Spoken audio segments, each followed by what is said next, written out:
आता तुम्ही मंदिरात जाता आणि चारोधामला जाता, 52 शक्तिपीठला जाता. अरे सगळीकडे जाता मान्य आहे. हां, का जाता? दिखावा करता. काही लोकं कॅमेरा घेऊन शूट करतात, काही लोकं फोटोग्राफी करतात, काही लोकं तर पाण्यात वाहून पण गेलेले आहेत, मेलेले पण आहेत.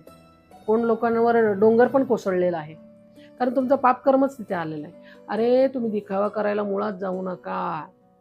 तुमच्या अंतरंगाच्या देवालाच सजवा अंतरात्म्यापासून. त्यालाच नटवा. बहरंगाचा शरीर आहे ना, माती होऊन जाणार आहे हे.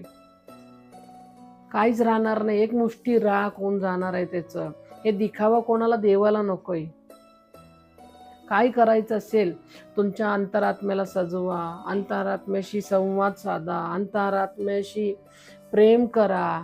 कारण तो तुमच्यातच आहे. त्याला कुठेही शोधायची गरज नाहीये. कुठेही गेला तरी तो भेटणार नाही तुम्हाला.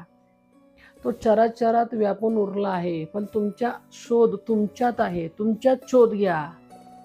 तुमच्यात तुम्ही शोधला ना देवाला, तर तुम्हाला कुठेही जायची गरज नाही. आता भरपूर ब्राह्मण लोक आहेत. ज्या घरात राहतो मी ते पण ब्राह्मणाचंच घर आहे.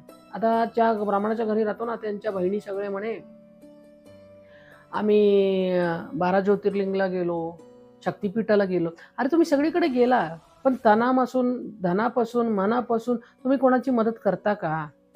कोणावर करुणा करता का? कोणाला दया, क्षमा, शांती आहे का? नुसतं मी शक्तिपीठ केलं म्हणे काही उपयोग नाहीये. ते सगळं व्यर्थ आहे. का माहिती का? देव काय बघतो माहिती का? तुमच्याकडे दुसऱ्यांसाठी किती मदत करण्याची तुम्ही भावना ठेवता. दुसऱ्यांसाठी तुम्ही किती चांगलं करायची भावना ठेवता, ते बघतोय देव.